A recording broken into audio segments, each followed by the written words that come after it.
আসসালামু আলাইকুম।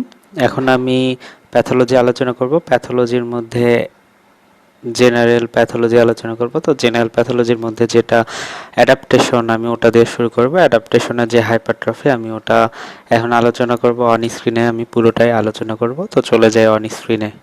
আসসালামু আলাইকুম। এখন আমি প্যাথোলজি আলোচনা করব।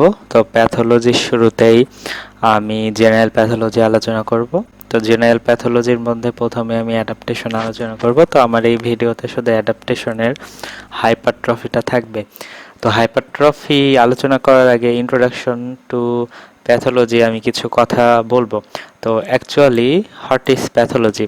প্যাথোলজি হচ্ছে একটা ডিজিজের জন্যে আমাদের সেলে বা টিস্যুতে যেসব স্ট্রাকচারাল, বায়োকেমিক্যাল বা ফাংশনাল চেঞ্জ হয়, ওই সবগুলোকে ইউজুয়ালি একত্রে প্যাথোলজির আলোকে আলোচনা করা হয়। তো আমাদের একটা ডিজিজ ইউজুয়ালি 4টা স্টেপসে হয়ে থাকে। প্রথমে হচ্ছে তার ইটিওলজি বা কজ, দেন হচ্ছে এর প্যাথোজেনেসিস, কিভাবে ডিজিজটা ইউজুয়ালি করে থাকে, দেন মরফোলজিক্যাল চেঞ্জ, এই ডিজিজের জন্য আমাদের সেলের বা টিস্যুর কী কী মরফোলজিক্যাল চেঞ্জ হবে, এবং অ্যাটলিস্ট ক্লিনিক্যাল ম্যানিফেস্টেশন। তো এই ক্লিনিক্যাল ম্যানিফেস্টেশনটা ইউজুয়ালি আমরা বাইরে থেকে দেখতে পারি যে তার আসলে একটা ডিজিজ হয়েছে। তো মডার্ন প্যাথোলজির জনককে, মডার্ন প্যাথোলজির জনক হচ্ছে অ্যাডলফ ভিরকো। ঠিক আছে, অ্যাডলফ ভিরকো হচ্ছে মডার্ন প্যাথোলজির জনক।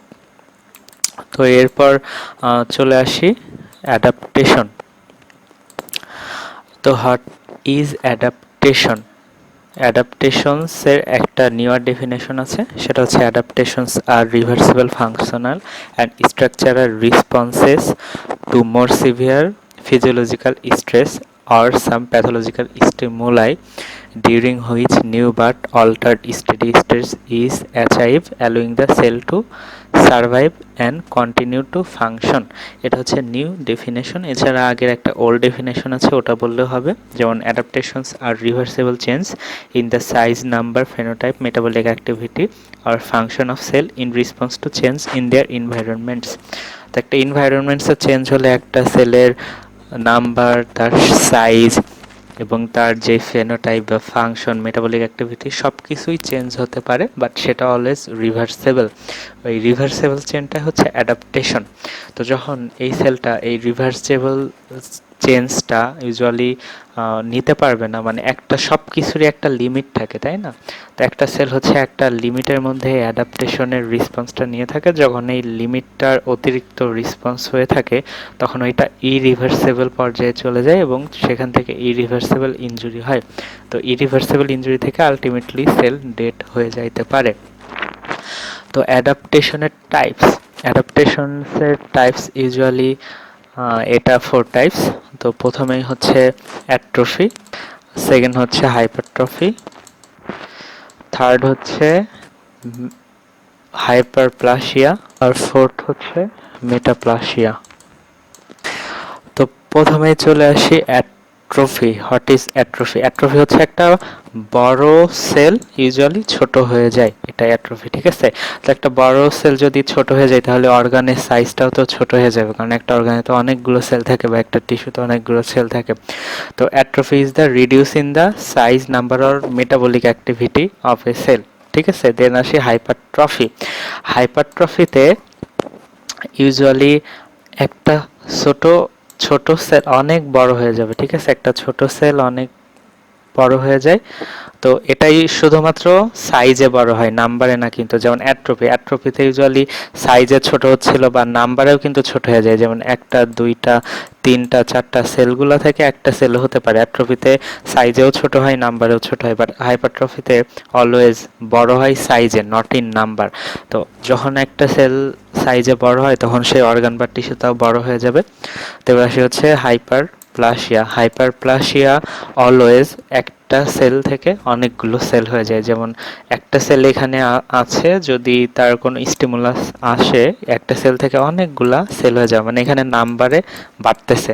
ঠিক আছে, আর যেটা হচ্ছে মেটাপ্লাসিয়া, এটা হচ্ছে একটা ডিফারেন্সিয়াল সেলটা আরেকটা ডিফারেন্সিয়েট সেলে ইউজুয়ালি ট্রান্সফর্ম করে। যেমন হচ্ছে স্কোয়ামাস সেল কলামনারে কনভার্ট করতে পারে, ঠিক আছে, অথবা কলামনার সেল স্কোয়ামাসে কনভার্ট করতে পারে। তো এক সেল থেকে আরেক সেলে যে ট্রান্সফরমেশন, এটা হচ্ছে মেটাপ্লাসিয়া। তো আমি প্রথমে আলোচনা করব হচ্ছে হাইপারট্রফি। হাইপারট্রফি মানে একটা সেল থেকে আরেকটা সেলের সাইজ বড় হয়ে যাচ্ছে, বাট সেলের নাম্বার ঠিকই থাকতেছে। এবার আসি হচ্ছে হাইপারট্রফি। তো হাইপারট্রফি বলার আগে একটা কথা বলে রাখি, সেটা হচ্ছে আমি অ্যাডাপ্টেশনের যে ডেফিনেশনটা বললাম, ওইখানে কিন্তু আমি বলেছি যে physiological stress and pathological stimuli. তো ফিজিওলজিক্যাল স্ট্রেস আসলে কি? ফিজিওলজিক্যাল স্ট্রেস হচ্ছে প্রেগন্যান্সি হচ্ছে একটা ফিজিওলজিক্যাল স্ট্রেস, ঠিক আছে। তো এবার আসি হাইপারট্রফি। তো হাইপারট্রফি কাকে বলে? Hypertrophy is the increase in the size of an organ that results from increase in the size of a cell। মানে একটা সেলের সাইজ বৃদ্ধি পাচ্ছে, যেমন একটা সেল এইরকম, ওইখান থেকে সেটা বড় হয়ে এমন হয়ে গেল, এটা হচ্ছে হাইপারট্রফি। তো হাইপারট্রফিতে ইউজুয়ালি সেলের সাইজ বাড়ে। তো কিভাবে বাড়ে? সেলের সাইজ ইউজুয়ালি দুইটা কারণে বাড়তে পারে। একটা হচ্ছে ফাংশনাল ডিমান্ডের ক্ষেত্রে বাড়তে পারে। দুই হচ্ছে হরমোনাল স্টিমুলাই। তো এই হরমোনাল স্টিমুলাই বা গ্রোথ ফ্যাক্টর, ঠিক আছে, হরমোনাল স্টিমুলাই বা গ্রোথ ফ্যাক্টরের জন্য ইউজুয়ালি বাড়ে। তো এখন কথা হচ্ছে ফাংশনাল ডিমান্ড বা গ্রোথ ফ্যাক্টরের জন্য সেল কিভাবে বড় হচ্ছে? যখন ফাংশনাল ডিমান্ড বা হরমোনাল স্টিমুলাই বা গ্রোথ ফ্যাক্টরের স্টিমুলাস বাড়বে, তখন এই সেলের মধ্যে অনেক বেশি পরিমাণে প্রোটিন সিনথেসিস হবে। তো বেশি প্রোটিন সিনথেসিস হওয়ার জন্য সেলটা সাইজে অনেক বড় হয়ে যাবে। শুধু প্রোটিন না, অনেক ফিলামেন্টসও প্রডিউস হবে, ছোট ছোট অনেক ফিলামেন্টস অ্যান্ড প্রোটিন প্রডিউস হবে। তো এর জন্য হচ্ছে হাইপারট্রফি হবে। তো কথা হচ্ছে হাইপারট্রফিতে আমাদের সেলটা ছোট থেকে বড় হচ্ছে, তাইলে কেন সংখ্যায় বাড়তেছে না?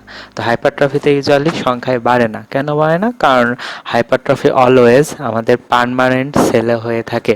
পার্মানেন্ট সেল বলতে আমাদের যে স্কেলেটাল মাসেল, আমাদের যে কার্ডিয়াক মাসেল, এইগুলো হচ্ছে পার্মানেন্ট সেল। এইগুলো কিন্তু ডিভাইড হয় না, এইগুলোতে কোনো মাইটোসিস হয় না যখন অ্যাডাল্ট হয়ে যায় মানুষ। তো যখন এখানে স্টিমুলাস হবে, এখানে তো আর মাইটোসিস হচ্ছে না, এইগুলোর সংখ্যা অপরিবর্তিত থাকবে। তখন এই স্টিমুলাসের জন্য আমাদের স্কেলেটাল মাসেল বা কার্ডিয়াক মাসেল, যেগুলো পার্মানেন্ট সেল, ওইগুলো জাস্ট সাইজেই বড় হবে, এগুলা নাম্বারে বাড়বে না। তো ইউজুয়ালি ফাংশনাল ডিমান্ডের জন্য আমাদের স্কেলেটাল মাসেলটা বড় হয়, আর গ্রোথ ফ্যাক্টরের জন্য ইউজুয়ালি কার্ডিয়াক মাসেল বা হরমোনাল স্টিমুলেশনের জন্য আমাদের ইউটেরাসও বড় হতে পারে। তো চলে আসি হচ্ছে টাইপস। তো হাইপারট্রফির ইউজুয়ালি টাইপসকে দুই ভাগে ভাগ করা হয়, একটা হচ্ছে ফিজিওলজিক্যাল, একটা হচ্ছে প্যাথোলজিক্যাল। তো ফিজিওলজিক্যালের মধ্যে ইউজুয়ালি তিনটা আলোচনা করা যায়, সেটা হচ্ছে স্কেলেটাল মাসেল হাইপারট্রফি, দুই হচ্ছে ইউটেরাস হাইপারট্রফি, তিন হচ্ছে ব্রেস্ট হাইপারট্রফি। তো স্কেলেটাল মাসেল কখন হাইপারট্রফি হয়? স্কেলেটাল মাসেল যখন একজন অ্যাথলেটস বা জিমন্যাস্টিক্স যখন জিম করে, বডি বিল্ডার অ্যাকচুয়ালি জিম করে, তখন তাদের এই ফাংশনাল ডিমান্ড বেড়ে গিয়ে এই স্কেলেটাল মাসেলে অনেক প্রোটিন সিনথেসিসে ওটা বালজিং হয়ে যায়, বালজিং হয়ে ইউজুয়ালি মাসেলটা অনেক হাইপারট্রফি হয়ে যায়। এবার সে হচ্ছে ইউটেরাসে ইউজুয়ালি হরমোনাল স্টিমুলেশনের জন্য ইউজুয়ালি হাইপারট্রফি হয়ে যায়। যখন ইস্ট্রোজেন হরমোন রিলিজ হয় ডিউরিং প্রেগনেন্সি, এই ইস্ট্রোজেনটা কি করে? ইস্ট্রোজেনটা ইউটেরাসে কিছু ইস্ট্রোজেন রিসেপ্টর থাকে, ওই ইস্ট্রোজেন রিসেপ্টরের সাথে বাইন্ড করে এই ইউটেরাসের যেই স্মুথ মাসেল থাকে ওর সাইজটাও বাড়িয়ে দেয়। এবার আসে ব্রেস্টে ইউজুয়ালি প্রোল্যাক্টিং বা ইস্ট্রোজেনের জন্য ব্রেস্টটা ইউজুয়ালি ল্যাকটেশনের সময় ইউজুয়ালি বড় হয়ে যায়, এটাও হাইপারট্রফি হয়। তো এবার আসে হচ্ছে প্যাথোলজিক্যালের মধ্যে সব থেকে মোস্ট ইম্পর্টেন্ট হচ্ছে লেফট ভেন্ট্রিকুলার হাইপারট্রফি। তো এই লেফট ভেন্ট্রিকুলার হাইপারট্রফি ইউজুয়ালি আমাদের প্যাথোলজিক্যাল ধরা হয়ে থাকে। তো লেফট ভেন্ট্রিকুলার হাইপারট্রফিতে আমাদের ইউজুয়ালি আমাদের যেই ব্লাড প্রেশারটা যখন অনেক পরিমাণে বেড়ে যায়, তখন আমাদের লেফট ভেন্ট্রিকুলার হাইপারট্রফি হয়ে যায়। তো আরও একটা প্যাথোলজিক্যাল হাইপারট্রফি হতে পারে, সেটা হচ্ছে কিডনিতে ইউজুয়ালি হয়। যদি আমাদের একটা কিডনি ইউনিল্যাটারাল নেফ্রেক্টমি করা হয় তাহলে আরেকটা কিডনি ওই ফাংশনাল ডিমান্ড মেনটেন করার জন্য ওটা হাইপারট্রফি হয়ে যায়। তো কিডনিতে হতে পারে, তবে মেনলি হচ্ছে আমাদের হার্টে হয়, যেটাকে বলে লেফট ভেন্ট্রিকুলার হাইপারট্রফি। এবার নেক্সট কোশ্চেন হচ্ছে পিওর হাইপারট্রফি কোথায় হয়? পিওর হাইপারট্রফি আমাদের এই স্কেলেটাল মাসেল এবং আমাদের যে কার্ডিয়াক মাসেল, হার্ট মাসেল, এই কার্ডিয়াক মাসেলে পিওর হাইপারট্রফি হয়ে থাকে। তো এবার হচ্ছে হাইপারট্রফিটা ইউজুয়ালি একটা পেশেন্টের যদি ব্লাড প্রেশার অনেক বেশি থাকে তাহলে তার হার্ট মাসেলে কি হয়? হার্ট মাসেলে ইউজুয়ালি এই হাইপারট্রফি হয়ে থাকে। তো কেন হার্ট মাসেলে হাইপারট্রফি হবে? কারণ আমাদের কার্ডিয়াক মাসেল আমরা জানি হচ্ছে এটা একটা পার্মানেন্ট সেল, ঠিক আছে, পার্মানেন্ট সেলে গঠিত, পার্মানেন্ট কার্ডিয়াক মাসেল এটা। তো এটা ইউজুয়ালি মাইটোসিস হয় না। তো যখন একটা ইনক্রিজ ওয়ার্কলোড মানে হিমোডাইনামিক ডিসঅর্ডার হচ্ছে, তো হিমোডাইনামিক ডিসঅর্ডার মানে হচ্ছে হাইপারটেনশন, প্রলং হাইপারটেনশন, অথবা যদি ডিফেক্টিভ ভালভ থাকে, কারোর ভালভে সমস্যা থাকে, তাহলে হাইপারটেনশন অনেক পরিমাণে বেড়ে যায়। তো হাইপারটেনশন যখন বেড়ে যায় তখন আমাদের হার্টের ফাংশনাল ডিমান্ড মেনটেন করার জন্য ওই যে কার্ডিয়াক মাসেল থাকে ওটাও অনেক সাইজে বড় হয়ে যায়, মানে ওটা হচ্ছে হাইপারট্রফি হয়ে যায় আমাদের ফাংশনাল ডিমান্ড মেনটেন করার জন্য। কারণ এটা তো আমাদের ল্যাবাইল বা স্টেবল সেল না, এগুলো ডিভাইড হতে পারছে না, তো এগুলো তাদের সাইজ বড় করে দেয়। তো এখন আমাদের এর ইন্টারপ্রিটেশন কি? ইন্টারপ্রিটেশন এটা হতে পারে যে এইভাবে, মানে এটা আসলে কারণ কজ, তবে ইন্টারপ্রিটেশন আলাদা হয় উচিত। যেমন এর লংগিভিটি নর্মাল হতে পারে, মানে কারোর হাইপার টেনশনের জন্য যদি হাইপারট্রফি অফ কার্ডিয়াক মাসেল হয় তার কিন্তু লংগিভিটি নর্মাল হতে পারে, কোনো এফেক্ট ছাড়াই নর্মালি সে থাকতে পারে। অথবা তার হচ্ছে সাডেন কার্ডিয়াক ডেথ হতে পারে, তার হচ্ছে ইসকেমিক হার্ট ডিজিজ হতে পারে, তার রেনাল ফেইলার বা অ্যাথেরোস্ক্লেরোসিস চেঞ্জ হতে পারে, তার বিভিন্ন কমপ্লিকেশন অ্যারেস্ট করতে পারে। এটা হচ্ছে তার ইন্টারপ্রিটেশন। এবার আসি আমাদের লেফট ভেন্ট্রিকুলার হাইপারট্রফি কিভাবে হয়। তো আমাদের লেফট ভেন্ট্রিকুলার হাইপারট্রফিটা ইউজুয়ালি দুইটা কারণে হয়ে থাকে। একটা হচ্ছে হিমোডাইনামিক ডিসঅর্ডার মানে প্রলং হাইপারটেনশনে, আর একটা হচ্ছে ডিফেক্টিভ ভালভের জন্য। তো যখন প্রলং হাইপারটেনশন বা ডিফেক্টিভ ভালভ থাকে তখন আমাদের হার্টে অনেক পরিমাণে ব্লাড যায়, ওটা ওই ফাংশনাল ডিমান্ডের সাথে অ্যাডাপ্ট করার জন্যে তার যেই কার্ডিয়াক মাসেল থাকে ও সাইজটা বাড়িয়ে দেয়।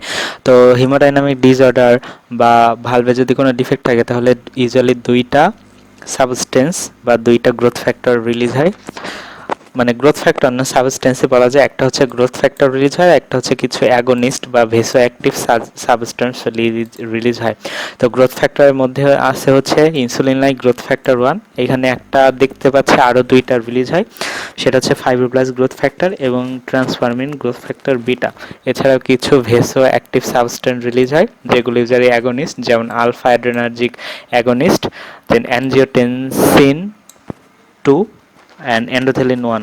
তো এগুলো কি করে? এগুলো ইউজুয়ালি দুইটা পাথওয়েকে অ্যাক্টিভেটেড করে, এইখানে একটা পাথওয়েকে অ্যাক্টিভেটেড করে, এখানে একটা পাথওয়েকে অ্যাক্টিভেটেড করে, ফিগারে দেখাই নাই। তো একটা পাথওয়ে হচ্ছে পিআই 3কে, পিআই 3কে এ কেটি পাথওয়ে, ঠিক আছে। এর ফুল ফর্মটা হচ্ছে ফসফো ইনোসিটাইড 3 কাইনেস একিটি পাথওয়ে, আর একটা হচ্ছে জি প্রোটিন কাপল রিসেপ্টর, এটা হচ্ছে জি প্রোটিন কাপল রিসেপ্টর দেখা যাচ্ছে এই জন্য আমি লিখলাম না। তো ফসফো ইনোসিটাইড 3 কাইনেস একিটি রিসেপ্টরটা অলওয়েজ ফিজিওলজিক্যাল হাইপারট্রফি করে, আর জি প্রোটিন কাপল রিসেপ্টরটা অলওয়েজ প্যাথোলজিক্যাল হাইপারট্রফি করে থাকে। তো এই PI3কে একিটি পাথওয়ে এবং G protein couple receptor usually signal transduction pathway, ঠিক আছে। তো এই সিগন্যাল ট্রান্সডাকশন পাথওয়ের মাধ্যমে ইউজুয়ালি যখন সেলের মধ্যে যায় তখন কিছু ট্রান্সক্রিপশন ফ্যাক্টর অ্যাক্টিভেটেড হয়ে যায়। কী কী ট্রান্সক্রিপশন ফ্যাক্টর? যেমন GATF4, NFAT, MEF2। তো GATF4 এবং NFATর ফুল মিনিং হচ্ছে nuclear factor of activated T cell, আর MEF2 ফুল মিনিং হচ্ছে মায়োসাইট ইনহেন্সার ফ্যাক্টর 2। তো এগুলো কি করে? এগুলো ইউজুয়ালি আমাদের এই মায়োসাইটকে স্টিমুলেট করে, যার কারণে মায়োসাইটে অনেক পরিমাণে প্রোটিন সিনথেসিস হয়। তো প্রোটিন সিনথেসিস হওয়ার কারণে ইউজুয়ালি আমাদের যেই কার্ডিয়াক মাসেল থাকে কার্ডিয়াক মাসেলটা সাইজে বড় হয়ে যায়। তো এই প্রোটিন সিনথেসিস হওয়ার পরে এই গ্রোথ ফ্যাক্টরটা পুনরায় আবার যে এখানে দেখতে পাচ্ছি আবার রিসাইকেল হচ্ছে, এটা ফিগারে আর কি দেখাইছে। রবিনস ওইভাবে বলা নেই। তো প্রথমে হচ্ছে প্রোটিন সিনথেসিস করলো, তো প্রোটিন সিনথেসিসও করে না, এরা আরও কিছু কাজ করে থাকে হার্টে। যেমন হচ্ছে আমাদের নর্মাল অ্যাডাল্টে কার্ডিয়াকে আলফা আলফা মায়োসিন থাকে, ঠিক আছে, মাসেলের যে মায়োসিন কন্ট্রাকটাইল ইউনিট ওটা হচ্ছে আলফা মায়োসিন থাকে। তো এই আলফা মায়োসিনটা আসলে অ্যাডাল্ট ফর্ম। তো এটা কি করে, যখন এই ট্রান্সক্রিপশন ফ্যাক্টরগুলো অ্যাক্টিভেটেড হয় তখন এই আলফা মায়োসিনটা কনভার্ট হয়ে বিটা মায়োসিনে কনভার্ট হয়ে যায়, ঠিক আছে, বিটা মায়োসিন।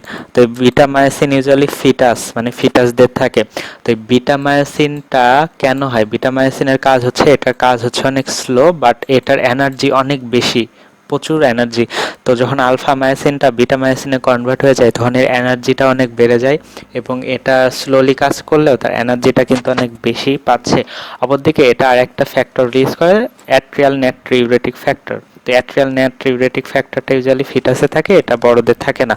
তো অ্যাট্রিয়াল নাট্রিউরেটিক ফ্যাক্টরটা যখন স্টিমুলেট হয়, এটা কাজ হচ্ছে আমাদের কিডনির যেই ওয়াটারটা, সোডিয়াম বা ওয়াটার, ওটাকে ইউজুয়ালি সল্ট বা ওয়াটারকে ইউজুয়ালি কিডনি থেকে এক্সক্রিট করে ব্লাড ভলিউমটা কমিয়ে দেওয়া। তো এটা অ্যাডাল্টের থাকে না, বাট যখন এই ট্রান্সক্রিপশন ফ্যাক্টর স্টিমুলেটেড হয় আলফা নাট্রিউরেটিক ফ্যাক্টরের মাধ্যমে ওই ইউরিন আউটপুটটা বাড়িয়ে দেয়, যার কারণে ব্লাড ভলিউমও কমে যায়। এভাবে সে অ্যাডাপ্টেশন করার চেষ্টা করে। তো আলটিমেটলি ওয়ার্কলোডটা যখন বেড়ে যায় হাইপারট্রফি হয়ে যায়, ঠিক আছে, আস্তে আস্তে প্রলং হিমোডাইনামিক ডিসঅর্ডারের ক্ষেত্রে। তো এটা হচ্ছে একটা সার্টেন লিমিটে থাকতে পারে, যদি এই লিমিটটা অতিক্রম করে যায় তখন ইরিভার্সেবল ইনজুরি হয়ে নেক্রোসিস এর মাধ্যমে কার্ডিয়াক মাসেলটা ইউজুয়ালি ডেথ হয়ে যাইতে পারে। তো এইখানে দেখতে পাচ্ছি এটা হচ্ছে একটা নর্মাল হার্ট, এটা হচ্ছে একটা নর্মাল হার্টের যে মায়োকার্ডিয়াম, এটা হচ্ছে লেফট ভেন্ট্রিকল আর এটা হচ্ছে রাইট ভেন্ট্রিকল। তো এখানে দেখতে পাচ্ছি যে হিমোডাইনামিক ডিসঅর্ডারের ক্ষেত্রে আমাদের ওয়ালটা কিন্তু অনেক বড় হয়ে গেছে, তাই না, অনেক বড় হয়ে গিয়েছে। তো এটা হচ্ছে অ্যাডাপ্টেশন। তো কথা হচ্ছে এইখান থেকে বড় হয়ে আলটিমেটলি রিভার্সেবল ইনজুরিতে চলে যাইতে পারে, মানে সেল ইনজুরি, দেন ডেথ হয়ে যাইতে পারে, যে এখানে নেক্রোসিস ডেভেলপ করছে, ডেথ হয়ে গেছে। তো এখানে যে মায়োকার্ডিয়ামটাকে আমরা কালার করি, মানে মেজেন্টা কালার করা হয় ইউজুয়ালি ট্রাইফেনাইল টেট্রাজোলিয়াম ক্লোরাইড। এই ট্রাইফেনাইল টেট্রাজোলিয়াম ক্লোরাইড ইউজুয়ালি একটা এনজাইম সাবস্ট্রেট, যেটা এই মায়োকার্ডিয়ামে মেজেন্টা কালার করে থাকে। কারণ কথা হচ্ছে কিছু অ্যাডিশনাল কথাবার্তা, সেটা হচ্ছে একটা হাইপারট্রফি আসলে দুইভাবে হতে পারে কার্ডিয়াক মাসেলের ক্ষেত্রে। একটা হচ্ছে প্রেশার ওভারলোড হাইপারট্রফি, একটা হচ্ছে ভলিউম ওভারলোড হাইপারট্রফি। তো যখন হচ্ছে আমাদের প্রেশার বেড়ে যায়, ব্লাড প্রেশার যখন বাড়ে, তখন আমাদের এই হার্টের মাসেলের ওয়ালটা থিক হয়ে যায়, থিকেনিং হয়ে যায়, ঠিক আছে, মোটা হয়ে যায়। আর যখন আমাদের ভলিউমটা বাড়ে, ভলিউম বাড়লে আমাদের ওয়ালটা থিকেনিং না, আমাদের ওয়ালটা অনেক ডাইলেটেড হয়ে যায়, মানে বড় হয়ে যায়। তো হাইপারট্রফি প্রেশার ওভারলোডের হাইপারট্রফির কারণে আমরা দেখতে পাচ্ছি ওয়ালটা মোটা হয়ে যায়, আর ভলিউম ওভারলোড হাইপারট্রফিতে আমরা দেখতে পাচ্ছি ওয়ালটা ডাইলেটেশন হয়ে যায়। দুইভাবে হাইপারট্রফি হতে পারে। তো দ্যাটস অল অ্যাবাউট হাইপারট্রফি।